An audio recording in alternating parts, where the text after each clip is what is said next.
그리고 국가가 꼭 하지 않더라도요. 국가가 꼭 하지 않더라도 이제 우리가 두 번째 방안을 생각해 보십시오. 그냥 놓아둔다. 그럼 놓아두자는 해결책이 따로 있을 필요가 없잖아요. 그런가요?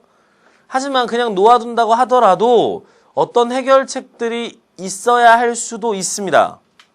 왜요? 제시문에서 뭐라고 했습니까? 노인 고용. 그렇죠? 노인 고용의 문제도 얘기하고 있었습니다. 그렇죠?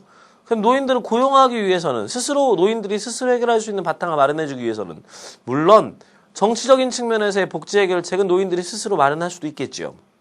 제시문 나에 따르면요. 그리고 또 노인들 스스로가 어때요? 실버 산업을 부흥시키는 소비층으로 기능할 수도 있을 겁니다. 이것들은 굳이 해결책이 필요한 요소가 아닙니다. 하지만 우리가 능력 위주의 사회를 만들면서 고령자 고용을 늘려나간다는 데는 뭔가 사실 어폐가 있습니다.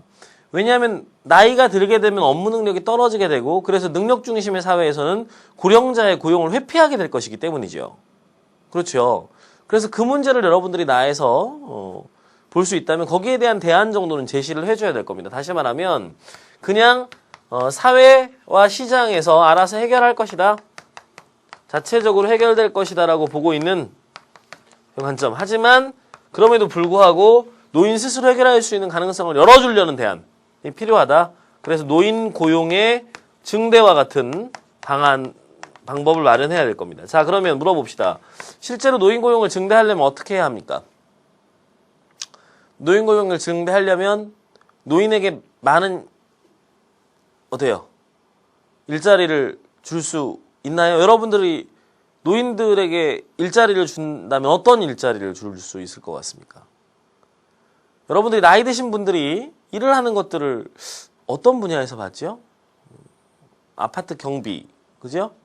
또 동네 공공근로 하시면 청소하고 다니시는 거 이런 거 주로 봤죠? 그럼 그런 일자리 드리는 것은 노인들에게 좋은 일일까요? 그분들은 그런 일을 하시면서 물론 뭐 보람을 느끼시는 분들도 많이 계실 겁니다. 하지만 우리는 노인들에게 꼭 그렇게 힘들고 허드렛 일들을 시켜서 그들에게 그렇지 않아도 나이 들어서 소외받고 있다는 느낌들을 더욱 강화시켜야만 하는 것일까요? 노인들이 잘할 수 있는 일은 없을까요? 한번 고민해 봐야죠. 노인들은 어떤 일을 제일 잘할까요? 그래요. 노인들이 사실 제일 잘하는 일은 자기가 평생 해온 일입니다. 자기가 평생 해온 일에 대해서는 다른 누구보다도 잘하겠죠. 그리고 그걸 할 때 자기가 아직 사회적인 능력이 있는 사람이구나라는 느낌을 받게 될 겁니다. 어찌 보면 가장 좋은 노인 고용 증대의 방법은 정년 연장입니다. 그러나 이제 우리는 여기에서 아까 지적했던 문제에 만나게 되죠. 어떤 기업이 정년을 연장해 가면서 노인을 더 고용하려고 하겠느냐라는 겁니다. 그렇죠? 그래서 우리는 한번 생각해 봐야죠. 정년을 연장함에도 불구하고 어때요? 정년을 연장함에도 불구하고 기업에 손실이 미치지 않을 방법이 없는가? 그래서 그렇게 노인의 고용을 증대시킬 방법이 있다면 우린 노인들 스스로가 고령화 문제를 사회와 시장 자체 안에서 해결하는 것이 가능하다고 확실하게 주장할 수 있을 겁니다. 그렇죠? 어떤 방법이 있을까요? 그렇죠. 우리가 여기를 잠시 한번 볼까요? 선생님이 그림을 하나 그릴게요. 선생님이 이거 다른 강의에서도 한번 이야기한 적이 있는데요.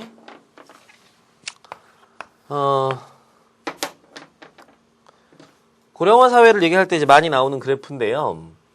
이제 이 세로축을 이제 생산성과 임금, 웨이지를 얘기하는 축이라고 합시다. 그리고 이쪽을 정년, 그러니까 근속 연수죠. 근속 연수를 얘기하는 T라고 합시다. 시간입니다. 그러면 사실 이제 취업을 해서요. 여기 이 시점이 취업이라고 한다면 취업을 해서 생산성은 점점 늘어납니다. 그러다가 나이가 들면 줄어들게 되죠. 그렇죠? 이런 곡선을 그리게 될 겁니다. 생산성입니다. 임금은 어떻습니까? 임금은 처음에는 어때요? 생산한 것보다 더 많이 받을 겁니다. 그러나 시간이 지나면서 이거보다 적게 받게 되겠죠. 그래서 이런 임금 곡선을 이제 그리게 될 겁니다. 자, 그러면 이 부분은 기업 입장에서 이익인가요? 손해인가요? 이 부분은 기업 입장에서 보면 손실입니다. 하지만 이 부분은 기업 입장에서 보면 이익입니까? 손해입니까? 그렇죠. 이 부분은 기업 입장에서 봤을 때 그렇죠. 이익이 되는 것이죠. 자, 그러면 기업은 어느 시점에서 정년을 정하게 될까요? 그렇죠. 기업의 정년 시점은 이 두 번째 교점, 바로 이 지점이 될 겁니다. 우리가 이 지점을 T1이라고 합시다. 정년 시점입니다. 자, 그럼 T1 정년 시점에서 T1에서 그렇죠? T2로 정년 시점을 옮기려고 합니다. 정년을 연장하려고 하는 거죠. 그러면 기업 입장에서는 이만큼의 손실이 발생하게 됩니다. 기업이 굳이 손실을 감수하면서 노인을 계속 고용해야 하나요? 기업은 자선사업 합니까? 그렇죠. 그건 아닐 겁니다. 그렇다면 우리는 어떤 방법이 있을까요? 그렇죠. 노인들을 재교육해서 생산성을 높일 수 있으면 좋겠지만 노인들의 사회의 적응 속도라든지 이런 것들이 사실 감퇴되기 때문에 이것을 높이는 것은 사실 어려울 겁니다.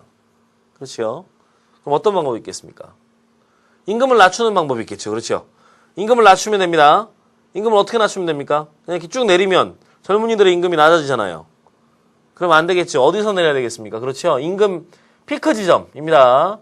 생산성 피크 지점에서 임금도 같이 꺾어서 이 시점부터 그대로 어때요? 정년 시점까지 오게 되면 어떻습니까? 기업의 입장에서는 어때요? 이만큼의 추가 이익이 발생합니다. 기업의 입장에서 이만큼의 추가 이익이 발생하게 되죠. 그리고 개인의 입장에서 보더라도요, 이만큼의 손실이 있겠습니다만 장기적으로 이만큼의 더 큰 이익을 가져갈 수 있기 때문에 훨씬 좋은 해결책이 될 수 있습니다. 이런 것을 뭐라고 합니까? 임금 피크제라고 하지요. 임금을 생산성 피크 지점에서 함께 변화를 주는 방식이 바로 임금 피크제입니다. 그래서 이렇게 정년을 연장하는 가장 좋은 방법 중에 하나로 우리가 임금 피크제와 같은 것들을 제시해 줄 수 있다면 훨씬 더 좋은 해결책이 될 수 있겠죠. 그래서 여러분들이 이제 여러 가지 그 해결책들이 있을 수 있습니다만 적어도 제시문 가와 나의 관점에서 어떤 해결책을 쓰는가가 중요합니다. 제시문 가를 예를 들어 선택을 해놓고 노인 고용 증대를 위한 임금 피크제 해결책을 제시하고 있다라고 한다면 이건 가의 입장과는 사뭇 다른 것이죠. 그렇죠? 또 제시문 나를 선택을 해놓고 노인복지제도를 강화하기 위한 대안들을 제시하고 있다. 이거 맞지 않죠? 그래서 자기가 선택한 관점에 대해서 일관되게 해결책을 제시할 수 있도록 해야 여러분들의 글이 원인에 대해서 적절한 해결책을 제시하는 글이 될 수 있다는 겁니다.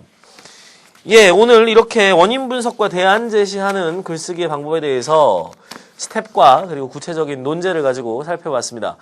수고 많으셨고요. 다음 시간에 이제 마지막 시간이지요. 유형별 방법론 자기 문제 설정과 문제 해결 능력을 강의하겠습니다. 문제들 읽어보고 오시고요. 수고 많으셨습니다. 다음 시간에 뵙겠습니다.